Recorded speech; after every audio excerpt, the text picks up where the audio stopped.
ஓடுதாங்க மேல 1 2 ஓடுதா? ஓடுங்க.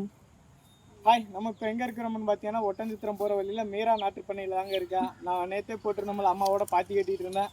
தக்காளி நாற்று நடலாம் அப்படின்னு தாங்க வந்து தக்காளி நாற்று தான் வாங்கிட்டு இருக்கேன். தரமான நாற்றுக்கள் இருக்குது. இப்போ அக்காவிட்ட வந்து என்னென்ன நாற்றுக்கள் வைக்கிறாங்கன்னு கேட்டுக்கலாம். அக்கா நீங்கள் சொல்லுங்க, இப்போ என்னென்ன நாற்றுக்கள் எப்படி பண்ணுறீங்க? சாரதி நாற்று விற்கிறோம், மதன் விற்கிறோம், ஐஸ்வர்யா சுத்தம் நாற்று இருக்குது. வேறு அக்காவுக்கு மறந்துட்டாங்க. எல்லா நாற்றுகளுமே இருக்கு. சாகம் வந்து 1 ரூபா, மிளகாயும் 1 ரூபா தான். மிளகாய் 1 ரூபா தான். வெங்காயம் இருக்குது, ஐஸ்வர்யா இருக்கு, பங்காரம் இருக்கு, எல்லா நாற்றும் எங்கிட்ட இருக்குது. மீரா பண்ணையில எந்த ரகம் வேணாலும் எடுத்துக்கலாம். மீரா ஒட்டன்சித்திரம்னால மீரா பண்ணை வந்து எல்லாருக்குமே கண்டிப்பா தெரியும், ஃபேமஸான பண்ணை. நாத்து அந்த மாதிரி தரமா வச்சிருப்பாங்க. இங்க பாருங்க, ஃபுல்லா நாத்து தான் போட்டிருக்காங்க பாருங்க. அப்படியே ஒரு சுத்தி காமிங்க. அவ்வளவுமே தரமான நாற்றுக்கள் தாங்க போட்டிருக்காங்க. நாங்கள் எப்போ நாற்று எடுத்தாலுமே வந்து மீரா நாட்டு பண்ணையில் தான் எடுக்குவோம். இப்போ பாருங்கள் நாற்று எப்படி இருக்குங்க பாருங்கள்.